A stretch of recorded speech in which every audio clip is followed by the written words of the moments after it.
បាត់ចំពោះការមើលទិសបេះដូងរស់ក្នុងការធ្វើដំណើរជួញប្រែក្នុងការប្រកបមុខរបររកស៊ីជួញដូរអស់លោកអ្នកត្រូវប្រកាន់យកទិសបេះដូងរស់នេះគឺនៅថ្ងៃពុធនេះបានសុខនឹងជោគជ័យនៅទិសខាងកើតតែកុំចោលយត្រាទៅទិសខាងលិចព្រោះជាទិសបេះដូងស្លាប់នៅក្នុងថ្ងៃពុធនេះធ្វើអ្វីមិនគួរប្រសើរឡើយបាទចំពោះការមើលតាមទំនាយចេកឬនៃការអង្គុយឲ្យមានស្រីសួស្តីជ័យមង្គលនិងបើចង់ទទួលបានជោគជ័យក្នុងការលេងល្បែងអ្វីមួយនោះឲ្យអង្គុយនៅទិសនិរដីបែរមុខទៅរកទិសពីយប់បាទចំពោះការមើលតាមក្បួនកាកបាទយាមកាឡាឬគេហៅថាសតកាយាម25ជាន់សម្រាប់ការធ្វើដំណើរទៅកាន់ទីជិតឆ្ងាយយប់ឬថ្ងៃអ្នកណាប្រព្រឹត្តតាមក្បួននេះនឹងមានប្រសិទ្ធភាពណាស់សូមកំណត់ចំណាំក្នុងមួយថ្ងៃមានល្អ3ពេលអាក្រក់2ពេលមុនពេលចេញដំណើរសូមពុកម៉ែបងប្អូនប្រកាន់តែពេលល្អចុះនឹងបានជួបសុខសុភមង្គលគ្រប់ប្រការមិនឃ្លាតលាតឡើយបាទនៅក្នុងក្បួនកាកបាទយាមកាឡានៅថ្ងៃពុធនេះមានដូចតទៅចំពោះម៉ោងយប់ព្រឹកគឺចាប់ពីម៉ោង4ព្រឹកដល់ម៉ោង6កន្លះព្រឹកជាម៉ោងផ្ដោតសូន្យទទេគ្មានអ្វីសោះមានន័យថាមិនបានទទួលលាភអ្វីហើយក៏មិនជួបនឹងគ្រោះថ្នាក់អ្វីដែរចំពោះម៉ោងពេញពន្លឺគឺចាប់ពីម៉ោង6កន្លះព្រឹកដល់ម៉ោង11ព្រឹកជាម៉ោង02ជាម៉ោងសុខសាន្តធ្វើដំណើរទៅណាមកណាគឺបានសេចក្តីសុខសម្រាប់ម៉ោងនេះចំពោះម៉ោងថ្ងៃត្រង់គឺចាប់ពីម៉ោង11ព្រឹកដល់ម៉ោង2រសៀលគឺជាម៉ោង01មានន័យថាការធ្វើដំណើរឬធ្វើជំនុំផ្សេងមិនល្អឡើយគឺជាម៉ោងគ្រោះកាចនៅចន្លោះម៉ោងនេះជាពិសេសមិនគួរធ្វើដំណើរឆ្ងាយឡើយតែបើបានជាធ្វើដំណើរហើយគួរប្រុងប្រយ័ត្នចំពោះចរាចរណ៍ខ្ពស់បំផុតចំពោះម៉ោងរសៀលគឺចាប់ពីម៉ោង2រសៀលដល់ម៉ោង5ល្ងាចជាម៉ោង04នៅចន្លោះម៉ោងនេះគឺល្អណាស់ធ្វើអ្វីនឹងទទួលបានជោគជ័យគ្មានអ្វីអាចជួយយាយីបានឡើយគឺមានតែលៀបសការៈចូលមកពេញបរិបូរណ៍ចំពោះម៉ោងល្ងាចយប់គឺចាប់ពីម៉ោង5ល្ងាចដល់ម៉ោងចូលគេងគឺជាម៉ោងកាកបាទទៅណាមកណានឹងកើតក្តីអន្តរាយត្រូវប្រុងប្រយ័ត្នក្នុងការបណ្ដាក់ទុនផ្សេងរឿងទុកដាក់របស់របរឲ្យបានត្រឹមត្រូវជៀសវាងការបាត់បង់ដោយប្រការណាមួយបើសិនជាចេញដំណើរពីផ្ទះនៅចន្លោះម៉ោងនេះបាទពុកម៉ែបងប្អូននិងប្រិយមិត្តទាំងអស់គ្នាមុននឹងចូលដល់នាទីហោរាសាស្ត្រសម្រាប់ថ្ងៃពុធនេះខ្ញុំបាទក៏សូមធ្វើការបួងសួងដល់ទេពតាវត្ថុស័ក្តិសិទ្ធិនៅក្នុងលោកសូមជួយបង្ហូរផល្លានិសង្ឃធនធានការកាលបែកគុំត្រជាក់ត្រជុំថ្កុំថ្កើងរងរឿងជាលំដាប់សូមឲ្យមូលមិត្តក្រុមគ្រួសារជីដូនជីតាស្វាមីភរិយាឲ្យអស់លោកអ្នកឈ្នះអស់មានសត្រូវគ្រប់ទិសទីបើសត្រូវមកពីមុខសូមឲ្យរំលងបើសត្រូវមកពីក្រោយខ្នងសូមឲ្យរលាយនិងសូមឲ្យការធ្វើដំណើរបានសុខនិងជោគជ័យគ្រប់កាលៈទេសៈបាទជាបន្តសូមពុកម៉ែបងប្អូនតាមដានស្ដាប់នៅរិស័យឆ្នាំទាំង12ជាមួយ LRT Channel យើងខ្ញុំដូចតទៅឆ្នាំជូតកណ្ដុរមុំលៀបអបប្រាចិញ្ចឹមជួបតែរឿងល្អៗក្នុងជីវិតមានលៀបមានសំណាងជួបតែមនុស្សល្អៗតែងតែជួយជ្រោមជ្រែងរាល់ភារកិច្ចដើម្បីឲ្យបានសម្រេចដូចបំណងបងប្រាថ្នាម៉ោងនៃលៀបសំណាងគឺម៉ោង6ព្រឹកដល់ម៉ោង5ល្ងាចពណ៌នៃលៀបសំណាងគឺពណ៌ខៀវលេខនៃលៀបសំណាងគឺលេខ555សូមលោកអ្នកខមមិនលេខ555ដើម្បីយកលៀបសម្បត្តិអភិជននិងប្រទានសម្បត្តិមហាសេដ្ឋីមានលៀបមានជ័យមានលុយចូលហូហៀចំពោះអស់លោកអ្នកដែលមានកំណើតកើតនៅក្នុងឆ្នាំជូតឬស្អីអស់លោកអ្នកនៅក្នុងថ្ងៃនេះឡើងខ្ពស់ត្រដែតនៅក្នុងថ្ងៃនេះបើលោកអ្នកធ្វើអ្វីកុំរងចាំយូរពេកពីព្រោះថាផលជាផ្លែផ្កាតែងហុចមុខវិញជានិច្ចសម្រាប់អ្នកប្រកបមុខរបររកស៊ីជួញដូរវិញដោយសារតែដួងរស័យរបស់លោកអ្នកនៅក្នុងថ្ងៃនេះងើបឡើងខ្ពស់ដូចនេះទោះធ្វើចំនួនជួញដូរទីចិត្តទីឆ្ងាយអ្នករកផលកម្រៃហូរចូលដូចទឹកក្រនបំពេញបំពង់ផងដែរចំពោះការធ្វើដំណើរទៅទីចិត្តទីឆ្ងាយជួបតែសុខសប្បាយទាំងពេលទៅនិងពេលត្រឡប់មកវិញរីឯសម្ព័ន្ធភាពស្នេហាកំឡោះក្រមុំពោះម៉ាយមេម៉ាយក្តីទោះមានការស្មុគស្មាញបន្តិចក្តីបើលោកអ្នកចេះធ្វើការដោះស្រាយតែងតែជួបនូវផលសម្រេចដូចបំណងជានិច្ច ឆ្នាំឆ្លងកូននាំលៀបនាំជ័យនាំសុភមង្គលប្រាថ្នាអ្វីបានសម្រេចដូចបំណងម៉ោងនៃលៀបសំណាងគឺម៉ោង5ទៀបភ្លឺដល់ម៉ោង4ល្ងាចពណ៌នៃលៀបសំណាងគឺពណ៌ត្នោតលេខនៃលៀបសំណាងគឺលេខ789សូមលោកអ្នកខមមិនលេខ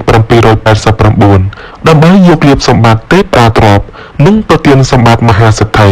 មានលៀបមានជ័យមានលុយជូលហូហៀដូចជាទឹកបាក់ទំនប់អញ្ចឹងដែរចំពោះលោកអ្នកដែលកើតនៅក្នុងឆ្នាំឆ្លូវឬស័យអស់លោកអ្នកនៅក្នុងថ្ងៃនេះឡើងខ្ពស់តដែតចំពោះការងាររកស៊ីជួញដូរមានការរីកចម្រើនលូតលាស់ទៅមុខជាលំដាប់នៅក្នុងរយៈពេលនេះទោះអស់លោកអ្នកប្រកបកិច្ចការងារអ្វីក៏ដោយក៏អាចទទួលបានផលសម្រេចតាមបំណងបងប្រាថ្នាទាំងអស់ហើយត្រូវបានបងប្អូនញាតិសន្តានជួយជ្រោមជ្រែងទៀតផងចំពោះបុគ្គលិកកម្មករដែលបម្រើការតាមស្ថាប័ននានា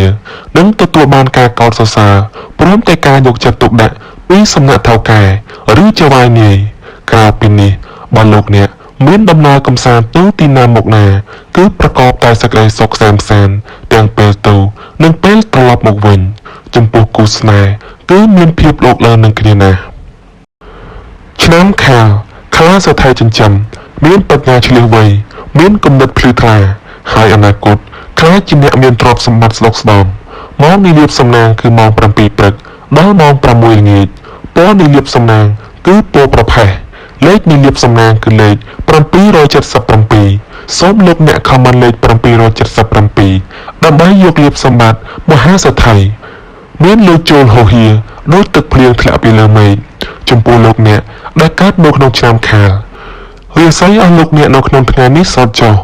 នៅក្នុងថ្ងៃនេះទោះបីជាដួងរាសីរបស់អស់លោកអ្នកស្រត់ចុះប៉ុន្តែការងារអ្វីមួយដែលលោកអ្នកតែងតែប្រកបបើលោកអ្នកមានការពុះពៀនិងការខិតខំប្រឹងប្រែងវិញនោះតែងតែសម្រេចជោគជ័យមួយចំនួនត្រឡប់មកវិញយ៉ាងក៏ប្រសើរចំពោះការរស់នៅលោកអ្នកមិនគប្បីចាំចាប់កំហុសឬរិះគន់អ្នកដទៃច្រើនឡើយប្រយ័ត្នឥតការអ្វីសោះនាំគេគុំគួនហើយនាំផលលំបាកដល់អាត្មាខ្លួននៅថ្ងៃក្រោយចំពោះលោកអ្នកប្រកបមុខរបររកស៊ីជួញដូរនៅទីជិតទីឆ្ងាយមិនហត់ផលជាផ្លែផ្កាគួរជាទីគប់ចិត្តនោះទេអាចនិយាយបានថាកូនមួយផ្គត់ផ្គង់ការចាយវាយតែប៉ុណ្ណោះរីឯបញ្ហាសេចក្តីស្នេហាប្រុសស្រីមានការបង្ករឿងអត្ថផលច្រើនព្រោះតែការមិនទុកចិត្តគ្នាទៅវិញទៅមកឆ្នាំថោះទុនសាយមាសមានបារមីដាច់ជះមានអំណាចមានមនុស្សជួយជ្រោមជ្រែងរាល់ការងារតូចធំដើម្បីឲ្យអនាគតខ្លាចជាអ្នកមានទ្រព្យសម្បត្តិមហាសាលម៉ោងនៃលៀបសំណាងគឺម៉ោង8ព្រឹកដល់ម៉ោង7យប់ពណ៌នៃលៀបសំណាងគឺពណ៌ប្រផេះលេខនៃលៀបសំណាងគឺលេខ666សូមលោកអ្នកខមមិនលេខ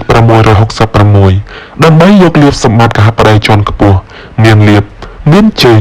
មានលុយជូលហូហៀដូចទឹកបាក់ទំនប់អញ្ចឹងដែរចំពោះលោកអ្នកដែលកើតនៅក្នុងឆ្នាំថោះរាសីអស់លោកអ្នកនៅក្នុងថ្ងៃនេះល្អជាមធ្យមនៅក្នុងថ្ងៃនេះទាំងស្ត្រីនិងបុរសបើចង់ធ្វើអ្វីមួយក៏ដោយក៏តែងតែជួបនៅគំនិតផ្លូវដ៏តានតឹងដោយមានសភាពពិបាករស់ទៅមុខព្រោះតែជួបនៅបញ្ហាប្រទាំងប្រទើហើយគ្រប់មនុស្សដែលនៅជុំវិញចាំតែឈ្នានីសនឹងមើលបំណាំបង្ករឿងតែប៉ុណ្ណោះរីឯការរស់នៅអស់លោកអ្នកមានបញ្ហាច្រើនលើបញ្ហាប្រកាសដូចនេះចូលប្រុងប្រយ័ត្នកាត់ជាចំនួនវិវាទជាមួយនរណាម្នាក់ព្រោះតែបញ្ហានេះរីឯអ្នកប្រកបមុខរបររកស៊ីជួញដូរជួបផលលំបាកក្នុងការរកផលចំណូលណាស់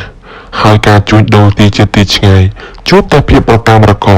រីឯបញ្ហាសេចក្តីស្នេហាប្រស័យមានការប្រែប្រួលព្រោះជួនកាលក៏ល្អជួនកាលក៏អាក្រក់នាំឲ្យខ្វល់ខ្វាយជាញឹកញាប់ផងដែរឆ្នាំរោងពុះនាគរាជមន្ត្រីចិញ្ចឹមធ្វើកិច្ចការងារអ្វីមួយតែងតែមានគំនិតជ្រះថ្លាប្រាថ្នាអ្វីបានសម្រេចដោយបំណងធ្វើកិច្ចការងារតូចធំ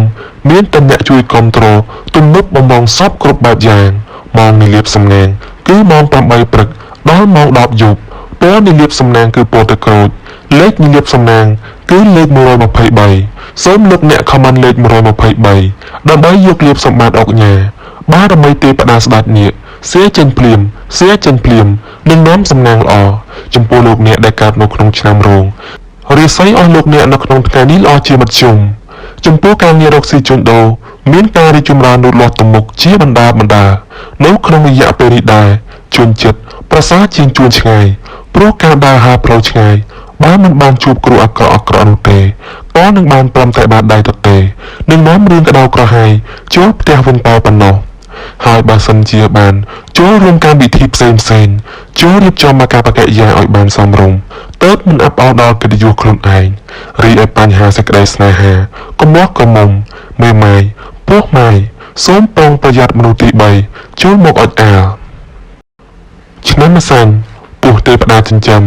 នាំលៀបអបប្រាចិញ្ចឹមមានលៀបមានជ័យមានមនុស្សម្នាជាច្រើនគោរពស្រឡាញ់រាប់អាននិងសាទរម៉ោងនៃលៀបសំណាងគឺម៉ោង7ព្រឹកដល់ម៉ោង7ល្ងាចពណ៌នៃលៀបសំណាងគឺពណ៌ក្រហមលេខនៃលៀបសំណាងគឺលេខ444សូមលោកអ្នកខមមិនលេខ444ដើម្បីយកលៀបសម្បត្តិដែលមានជាន់ខ្ពស់និងប្រទានសម្បត្តិមហាសេដ្ឋីមានលៀបមានជ័យមានលើជូលហោហៀចំពោះលោកអ្នកដែលកើតនៅក្នុងឆ្នាំម្សាញ់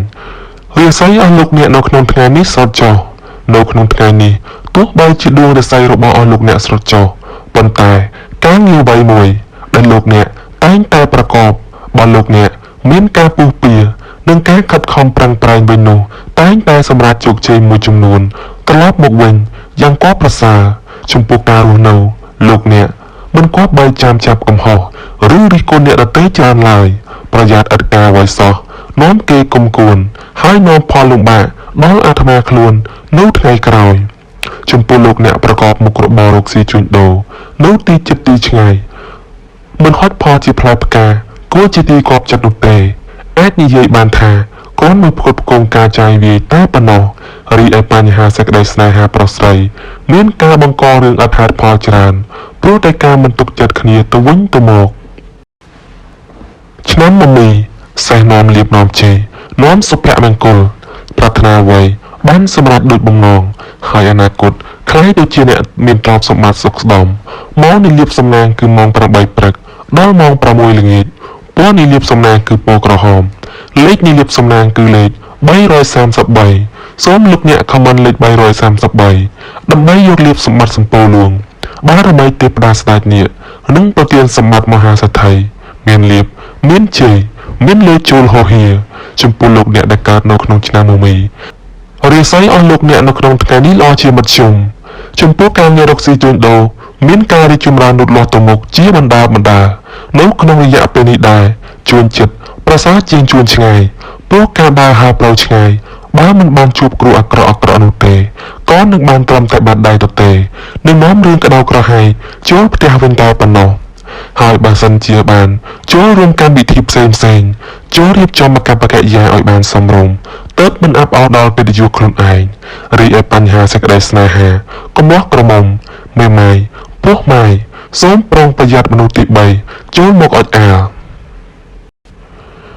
ឆ្នាំមម៉ែពប្រែមាសមានបារមីដែលជាមានអំណាចមានមនុស្សជួយជ្រោមជ្រែងរាល់ការងារតូចធំដើម្បីឲ្យអនាគតខ្លាចជាអ្នកមានទ្រព្យសម្បត្តិមហាសាលម៉ោងនៃលៀបសំណាងគឺម៉ោង6ព្រឹកដល់ម៉ោង5ល្ងាចពណ៌នៃលៀបសំណាងគឺពណ៌ទឹកក្រូចលេខនៃលៀបសំណាងគឺលេខ999សូមលោកអ្នកខមមិនលេខ999ដើម្បីយកលៀបសម្បត្តិទេវតាទ្រព្យ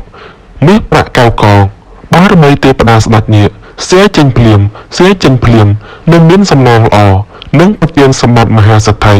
មានលៀបមានជ័យមានលេខជូលហោហៀចំពោះលោកអ្នកដែលកើតនៅក្នុងឆ្នាំមម៉ែ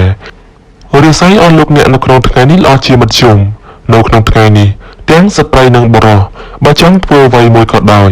ក៏តែងតែជួបនៅកំណត់ផ្លូវដ៏តានតឹងដោយមានសភាពពិបាករស់ទៅមុខព្រោះតែជួបនៅបញ្ហាប្រទាំងប្រទើហើយគ្រប់មនុស្សដែលនៅជុំវិញចាំតែឈ្នានីសនឹងមើលបំណាំបង្ករឿងតែប៉ុណ្ណោះរីឯការរស់នៅអស់លោកអ្នកមានបញ្ហាច្រើនលើបញ្ហាប្រកាសដូចនេះចូលប្រុងប្រយ័ត្នកាត់ជាចំនួនវិវាទជាមួយនរណាម្នាក់ព្រោះតែបញ្ហានេះរីឯអ្នកប្រកបមុខរបររកស៊ីជួញដូរ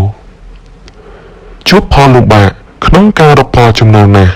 ហើយការជួញដូរទីជិតទីឆ្ងាយជួបតែភាពរកម្មរកោរីឯបញ្ហាសេចក្តីស្នេហាប្រុសស្រីមានការប្រែប្រួលព្រោះជួនកាលក៏ល្អជួនកាលក៏អាក្រក់នាំឲ្យខ្វល់ខ្វាយជាញឹកញាប់ផងដែរ ឆ្នាំមកស្វាមន្ត្រីចិញ្ចឹមនាំលៀបនាំជ័យនាំសុភមង្គលប្រាថ្នាអ្វីបានសម្រេចហើយអនាគតក្លាយទៅជាអ្នកមានទ្រព្យសម្បត្តិស្ដុកស្ដំម៉ោងនៃលៀបសំណាងគឺម៉ោង 7 ព្រឹកដល់ម៉ោង 6 ល្ងាច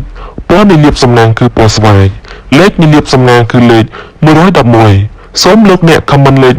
111 ដើម្បីយកលៀបសម្បត្តិអភិជនបារមីទេវតាស្ដេចនាគសៀចេញភ្លាមនឹងមានសំណាងល្អនិងប្រទានសម្បត្តិមហាសេដ្ឋីមានលៀបមានជ័យមានលើជោលហូហៀចំពោះអស់លោកអ្នកដែលកើតនៅក្នុងឆ្នាំវករាសីអស់លោកអ្នកនៅក្នុងថ្ងៃនេះឡើងខ្ពស់ទៅដែរចំពោះការងាររកស៊ីជួញដូរមានការរីកចម្រើនលូតលាស់ទៅមុខជាលំដាប់នៅក្នុងរយៈពេលនេះទោះអស់លោកអ្នកប្រកបកិច្ចការងារអ្វីក៏ដោយក៏អាចទទួលបានផលសម្រេចតាមបំណងប៉ងប្រាថ្នាទាំងអស់ហើយត្រូវបានបងប្អូនញាតិសន្តានជួយជ្រោមជ្រែងទៀតផងចំពោះបុគ្គលិកកម្មករដែលបម្រើការតាមស្ថាប័ននានានិងទទួលបានការកោតសរសើរព្រមទាំងការយកចិត្តទុកដាក់ពីសំណាក់ថៅកែឬចៅហ្វាយនាយក្រៅពីនេះបើលោកអ្នកមានដំណើរកំសាន្តទៅទីណាមកណាគឺប្រកបតែសេចក្តីសុខសាន្តទាំងពេលទៅនិងពេលត្រឡប់មកវិញចំពោះគូស្នេហ៍គឺមានភាពរោគឡើងនឹងគ្នាណាស់ឆ្នាំរកាមននាំលៀបអបប្រាចិញ្ចឹមមានលៀបមានជ័យមានមនុស្សម្នាជាច្រើនគោរពស្រឡាញ់រាប់អាននិងសាទរម៉ោងនៃលៀបសំណាងគឺម៉ោង 5 ទៀបភ្លឺ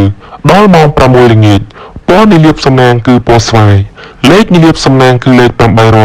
888 សូមលោកអ្នកខមមិនលេខ 888 ដើម្បីយកលៀបសម្បត្តិអភិជនបារមីទេវតាស្ដេចនាគសៀចេញភ្លាមនឹងមានសំណាងល្អនិងប្រទានសម្បត្តិមហាសេដ្ឋីមានលៀបមានជ័យមានលើជោលហូហៀចំពោះអស់លោកអ្នកដែលកើតនៅក្នុងឆ្នាំរការាសីអស់លោកអ្នកនៅក្នុងថ្ងៃនេះឡើងខ្ពស់ទៅដែរនៅក្នុងថ្ងៃនេះបើលោកអ្នកធ្វើអ្វីកុំរងចាំយូរពេកពីព្រោះថាផលជាផ្លែផ្កាតែងហុចមកវិញជានិច្ចសម្រាប់អ្នកប្រកបមុខរបររកស៊ីជួញដូរវិញដោយសារតែដួងរាសីរបស់លោកអ្នកនៅក្នុងថ្ងៃនេះងើបឡើងខ្ពស់ដូចនេះទោះធ្វើជំនួនជួញដូរទីជាទីឆ្ងាយអ្នករកផលកម្រៃហូរចូលដូចទឹកគ្រាន់បំពេញបំពង់ផងដែរចំពោះការធ្វើដំណើរទៅទីជាទីឆ្ងាយជួបតែសុខសប្បាយទាំងពេលទៅនិងពេលត្រឡប់មកវិញរីឯសម្ព័ន្ធភាពស្នេហាកំឡោះក្រមុំពោះម៉ាយមេម៉ាយក្តីទោះមានការស្មុគស្មាញបន្តិចក្តីបើលោកអ្នកចេះធ្វើការដោះស្រាយតែងតែជួបនូវផលសម្រេចដូចបំណងជានិច្ចឆ្នាំចសំណក់នាំលៀបអុកញ៉ាចិញ្ចឹមមានលៀបមានសំណាងឈ្នះអស់មានសត្រូវប្រាថ្នាអ្វីបានសម្រេចហើយអនាគតក្លាយទៅជាស្ត្រីខាបតីឬក៏អភិជនជាន់ខ្ពស់ម៉ោងនៃលៀបសំណាងគឺម៉ោង 6 ព្រឹកដល់ម៉ោង 6 ល្ងាចពណ៌នៃលៀបសំណាងគឺពណ៌ត្នោតលេខនៃលៀបសំណាងគឺលេខ 789 សូមលោកអ្នកខមមិនលេខ 789 ដើម្បីយកលៀបសម្បត្តិអុកញ៉ាលុយវ៉ាលៀនទេពតាស្ដេចនាគសៀចេញភ្លាមនឹងមានសំណាងល្អនិងប្រទានសម្បត្តិមហាសេដ្ឋីមានលៀបមានជ័យមានលើជោលហូហៀចំពោះអស់លោកអ្នកដែលកើតនៅក្នុងឆ្នាំចរាសីអស់លោកអ្នកនៅក្នុងថ្ងៃនេះល្អជាមធ្យមនៅក្នុងថ្ងៃនេះទាំងស្ត្រីនិងបុរសបើចង់ធ្វើអ្វីមួយក៏ដោយក៏តែងតែជួបនៅកំណត់ផ្លូវដ៏តានតឹងដោយមានសភាពពិបាករស់ទៅមុខព្រោះតែជួបនៅបញ្ហាប្រទាំងប្រទើហើយគ្រប់មនុស្សដែលនៅជុំវិញចាំតែឈ្នានេះនឹងមើលបំណាំបង្ករឿងតែប៉ុណ្ណោះរីឯការរស់នៅអស់លោកអ្នកមានបញ្ហាច្រើនលើបញ្ហាប្រកាសដូចនេះចូលប្រុងប្រយ័ត្នកាត់ជាចំនួនវិវាទជាមួយនរណាម្នាក់ព្រោះតែបញ្ហានេះរីឯអ្នកប្រកបមុខរបររកស៊ីជួញដូរជួបផលលំបាកក្នុងការរកផលចំណូលណាស់ហើយការជួញដូរទីជិតទីឆ្ងាយជួបតែភាពរកាំរកោរីឯបញ្ហាសេចក្តីស្នេហាប្រុសស្រីមានការប្រែប្រួលព្រោះជួនកាលក៏ល្អជួនកាលក៏អាក្រក់នាំឲ្យខ្វល់ខ្វាយជាញឹកញាប់ផងដែរឆ្នាំកុលជ្រូកនាំលៀបនាំជ័យនាំសុភមង្គលប្រាថ្នាអ្វីបានសម្រេចហើយអនាគតក្លាយទៅជាអ្នកមានទ្រព្យសម្បត្តិសុខស្ដំម៉ោងនៃលៀបសំណាងគឺម៉ោង 6 ព្រឹកដល់ម៉ោង 6 ល្ងាចពណ៌នៃលៀបសំណាងគឺពណ៌ខៀវលេខនៃលៀបសំណាងគឺលេខ 168 សូមលោកអ្នកខមមិនលេខ 168 ដើម្បីយកលៀបសម្បត្តិអភិជនលុយស្ដុក បារមីទេប្រាស្ដេចនាគសៀចេញភ្លាមនឹងមានសំណាងល្អនឹងប្រទានសម្បត្តិមហាសេដ្ឋីមានលៀបមានជ័យមានលុយចូលហូរហៀចំពោះអស់លោកអ្នកដែលកើតនៅក្នុងឆ្នាំកុលរាសីអស់លោកអ្នកនៅក្នុងថ្ងៃនេះល្អជាមធ្យមនៅក្នុងថ្ងៃនេះទាំងស្ត្រីនិងបុរសបើចង់ធ្វើអ្វីមួយក៏ដោយក៏តែងតែជួបនៅកំណត់ផ្លូវដ៏តានតឹងដោយមានសភាពពិបាករស់ទៅមុខព្រោះតែជួបនៅបញ្ហាប្រទាំងប្រទើហើយគ្រប់មនុស្សដែលនៅជុំវិញចាំតែឈ្នានេះនឹងមើលបំណាំបង្ករឿងតែប៉ុណ្ណោះរីឯការរស់នៅអស់លោកអ្នកមានបញ្ហាច្រើនលើបញ្ហាប្រកាសដូចនេះចូលប្រុងប្រយ័ត្នកើតជាចំនួនវិវាទជាមួយនរណាម្នាក់ព្រោះតែបញ្ហានេះរីឯអ្នកប្រកបមុខរបររកស៊ីជួញដូរជួបផលលំបាកក្នុងការរកផលចំណូលណាស់ហើយការជួញដូរទីជិតទីឆ្ងាយជួបតែភាពប្រតាមរករីឯបញ្ហាសេចក្តីស្នេហាប្រស័យមានការប្រែប្រួលព្រោះជួនកាលក៏ល្អជួនកាលក៏អាក្រក់នាំឲ្យខ្វល់ខ្វាយជាញឹកញាប់ផងដែរបាទពុកម៉ែបងប្អូនជាទីគោរពនិងជាទីរាប់អាននីតិហោរាសាស្ត្រនៅក្នុងថ្ងៃនេះក៏ដល់ទីបញ្ចប់ខ្ញុំបាទ LRT News Channel ដែលជាអ្នកអត្ថាធិប្បាយក៏សូមអភ័យទោសនៅរាល់កំហុសខុសឆ្គងដែលកើតមានឡើងនៅក្នុងអំឡុងពេលនៃការអត្ថាធិប្បាយបើសិនជាចូលចិត្តសូមចុច like ដើម្បីគាំទ្រនិងបញ្ចេញមតិយោបល់ផ្ទាល់ខ្លួនរបស់បងប្អូននៅ comment ខាងក្រោមជាចុងក្រោយខ្ញុំបាទក៏សូមអរគុណនិងសូមគោរពលាជួបគ្នានៅរាល់វីដេអូបន្តទៀតសូមអរគុណ